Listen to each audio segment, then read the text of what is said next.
Dear students, a very good day.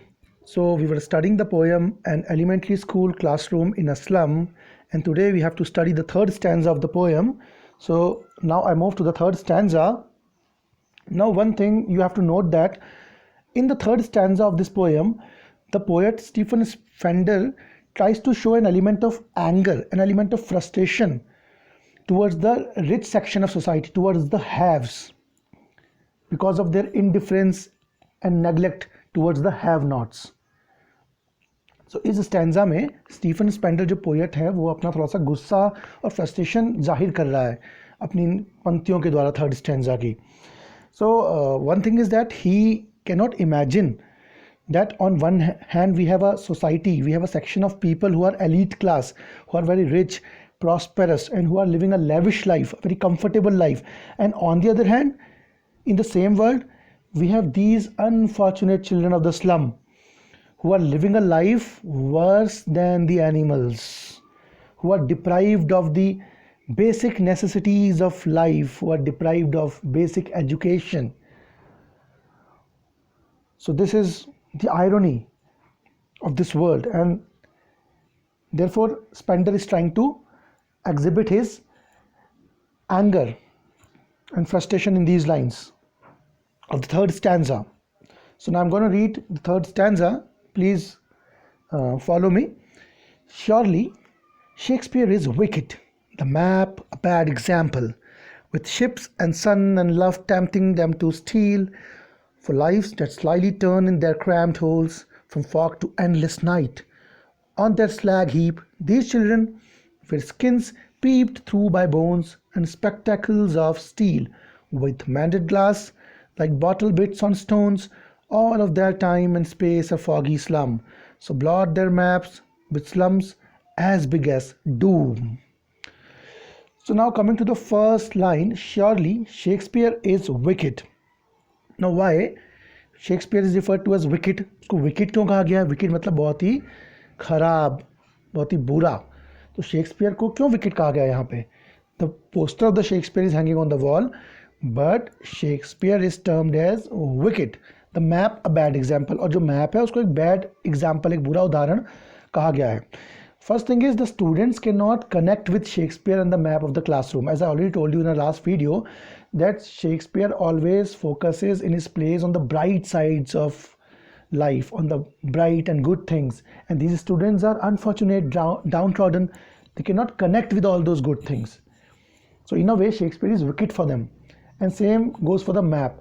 Map is a bad example for them because they cannot find their dwelling place in the map. They cannot identify a single slum on the map. So map is not the world in which they live. Actually their world is where they live. The garbage, the filth, the bad conditions of the slum, the animals in the slum, that is all their world, and they cannot connect with the world which is shown in the map. Therefore map in a way is a bad example for them. इनके लिए नक्शा जो है दुनिया का एक बुरा उदाहरण है क्योंकि उससे कनेक्शन फील नहीं कर पाते बच्चे. और वैसे ही शेक्सपियर के साथ भी इनका कनेक्शन फील नहीं होता क्योंकि शेक्सपियर तो बड़े ही लोफ्टी और बड़ी ग्लोरियस चीज़ों को दिखाता है अपने प्लेज में, अपने कंपोजिशंस में, और ये बच्चे बिल्कुल ऑपोजिट है, इनकी लाइफ बिल्कुल ऑपोजिट है. So Shakespeare is wicked because he is exposing this unfortunate under privilege children to a world which is beyond their reach, beyond their lives. Therefore Shakespeare is wicked. And another meaning which can be derived from these lines is that Shakespeare is wicked for them because these children of the slum have a tendency to criticize everything around them due to the innate pain which they are harboring inside them. ये unfortunate जो बच्चे हैं अपने अंदर दुख पाल रहे हैं, उस दुख की वजह से इनके चारों ओर की जो भी चीज़ें हैं ये उसकी निंदा करते हैं, अपनी हेट्रेड दिखाते हैं, इसलिए इनके आसपास जो भी है उसको बुराई बोलते हैं अपने दुख की वजह से, अपने अंदर के पेन की वजह से. और उनकी परवरिश कुछ इस तरह की हुई है कि ये किसी भी चीज़ को अच्छा नहीं बोल सकते. Generally they learn bad things easily then good things because they are living in bad conditions.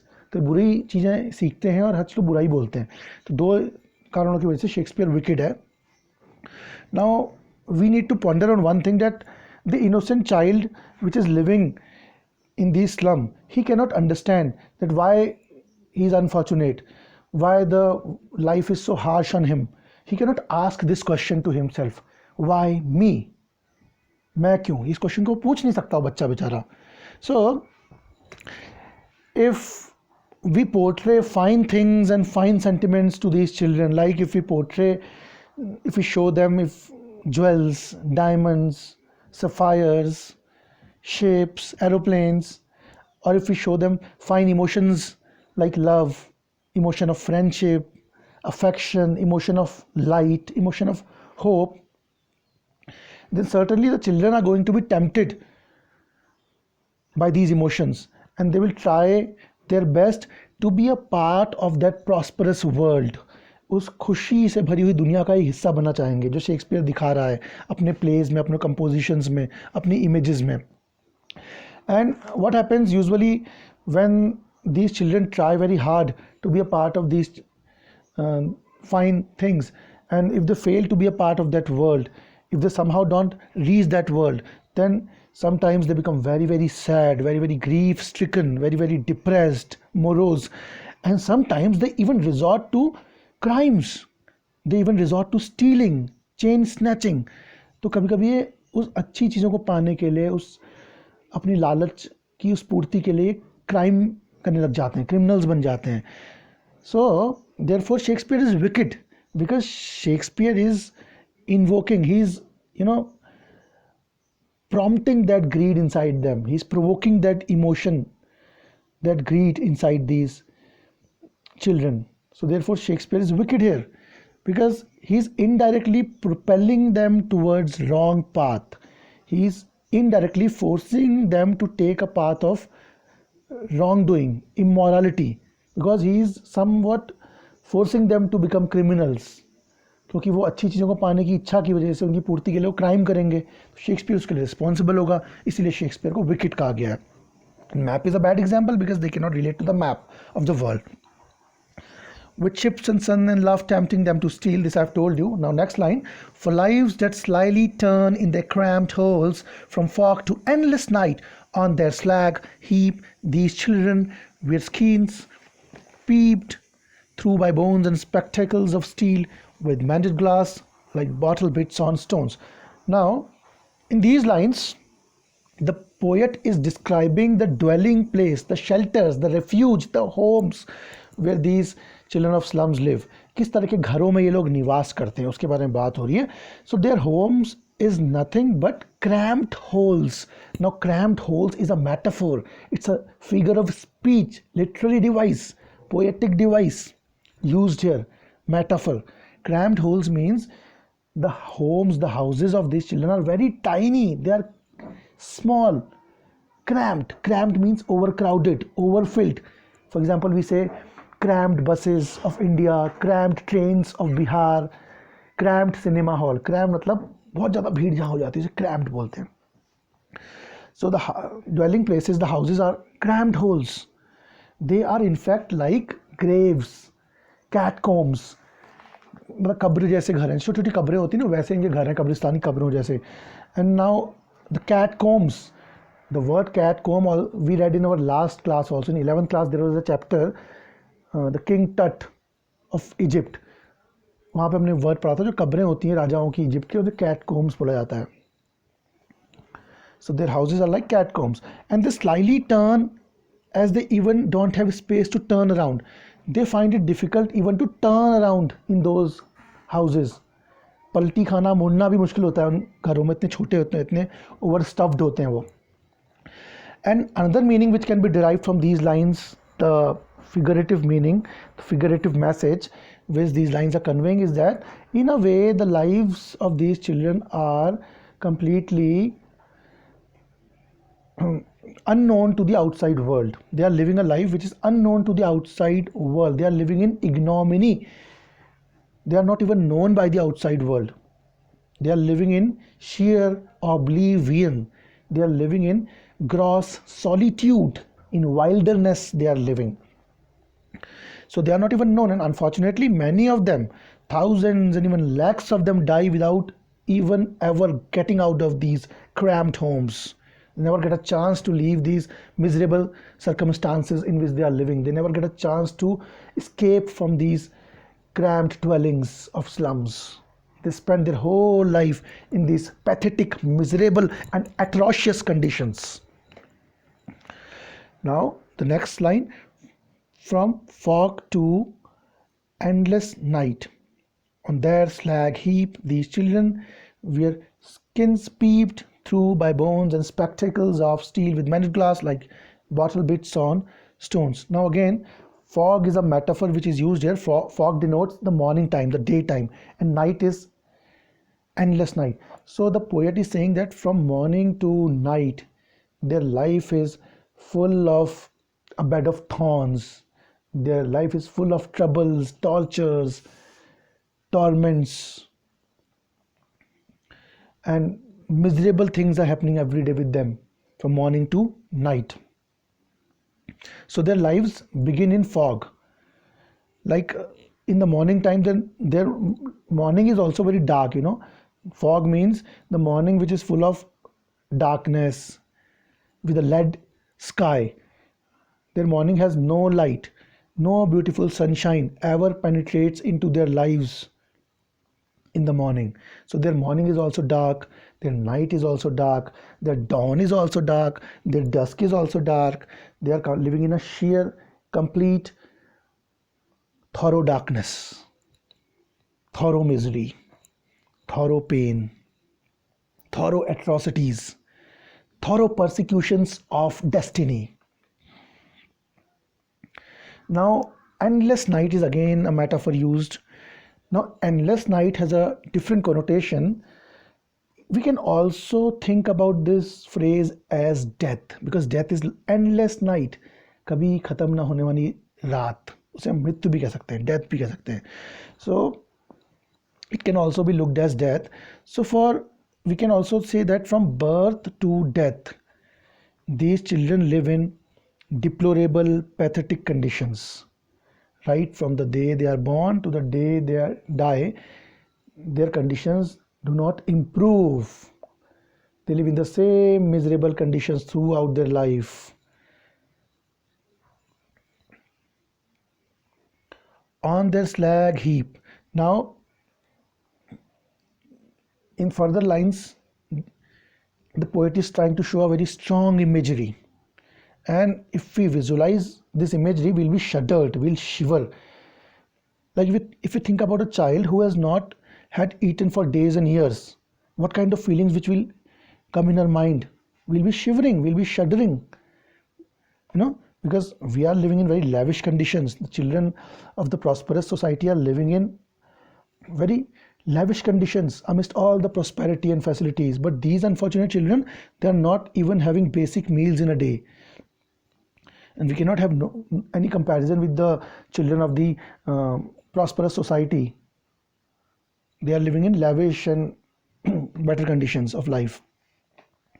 So, because they are not having proper meals, the children of this slum are very skinny, very thin, and they are just reduced to bone and skin. And these children sit on slag heaps. Slag heaps मतलब कूड़े कबाड़े का ढेर जो होता है. It is slag heaps are nothing but heaps of garbage which thrown by the factories. कूड़ा कबाड़ा जो फैक्ट्री डाल जाती है उसके heaps के ऊपर ही बैठ जाते हैं बच्चे. And skins peep by bones and spectacles of steel with mended glass like bottles, bits on stains. And now there's a image which poet is showing that perhaps one of the children of the slum was sitting on the garbage heap, and he picked up from that garbage heap a pair of spectacles, perhaps thrown by some rich child. कोई चश्मा किसी का फेंका हुआ था garbage के heap में, एक बच्चे ने पकड़ लिया. And now the poet is describing the lenses of that spectacles. The glass of those spectacles look like bottle bit on stones. Means the glass of the spectacles are broken, I must say shattered, and it is appearing as if the broken pieces are appearing as if a bottle has been hit on a stone. Same way, the pieces of glass are appearing on the spectacles. टूटे हुए कांच के टुकड़े ऐसा. So the glasses are totally broken and shattered, and now the poet only talks about an image whereby we see children wearing these glasses, and we also see the children through the glasses. The world which these children through that glasses is also totally a blurred vision. The glasses are broken, but the world which the children are seeing through those broken glasses is also not very good. It is also like fog. There is total darkness, total uncertainty, total lack of knowledge of which way these children are going to. And another meaning which can be taken from these lines is that, like the broken pieces of glass, the life, the dreams of these children are also broken. Their life is also broken by the harsh realities of life, by the harsh circumstances in which they are living. Their life and their dream, everything is broken, everything is shattered. There is no hope. Now I come to the last two lines of the stanza. All of their time and space a foggy slum, so blot their map with slums as big as doom. Now, in last two lines, the phrase foggy slum is again a metaphor. The slum is foggy, means the slum is very dark, hopeless, full of unfavorable circumstances. No, therefore the slum is foggy. Now, in these last two lines, Stephen Spender, the poet, he gets very angry. He gets infuriated. He's angered by the lack of compassion showed by the haves or the rich people towards the poor people. And he says, let us blot these maps with slums as big as doom. Now in the maps, slums are not visible, slums are not identifiable. But Stephen Spender is getting very angry and is asking us to blot those maps with spots, black spots. Blot मतलब उसमें ink डाल के धब्बे बना दो slums के, ताकि कम से कम बच्चे उन मैप्स को देख के आइडेंटिफाई कर पाएँ कि हाँ हम यहाँ रहते हैं, अपने आप को रिलेट कर पाएँ इस दुनिया से, so that they may have a feeling that they are also part of this world. So in sheer anger, the poet is saying that we must blot those maps with ink. We must put some spots on that map so that students may feel that yes, these are our slums in this map. And now we are living in these slums. We are a part of this world. So the poet is asking us to blot those maps so that children do not feel isolated, they don't feel desolated, they do not feel alienated from this world. And at least we can let these poor children of the slum to feel that they belong to some part of this world. And we must blot it so much that it is all over the maps, all over the place, like a doom. So here a poet says that we must blot it to the extent that the richer section of society get some awareness of the pain of these slum dwellers, so that the people realize that how badly their world is destroyed. They may realize,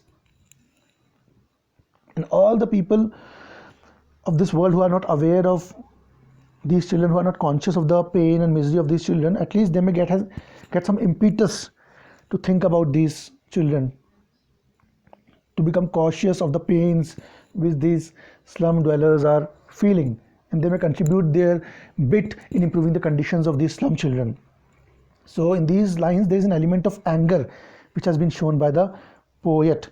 And again, now these two lines reminds me of another poem in your syllabus, which is A Roadside Stand, which we'll study later on, but I have already sent you the summary and the paraphrases. You may have a look on those things. So again, in that poem also the poet talks about the people who live on roadside, the miserable and pathetic conditions of those people who live on a roadside, and how the economically sound section of society, like the bureaucrats, the politicians, the governors, they use these roadside people for their selfish purposes, and after using them just throw them away. Means after using them just allow them to live in a neglectful life, allow them to stay in those pathetic conditions, just use them. So that is quite similar to this poem. These two poems are almost alike. Then we'll also read that poem later on. But this is all about this third stanza of this poem. And in our next video, we'll read the final stanza of this poem. Till then, I request all of you to go through it once again. Try to comprehend the meaning of the stanza, because the poem has deeper meaning, as I told you before. And in case you face any difficulty, kindly convey the difficulty to me and I'll clarify it. Till then, take care. Bye.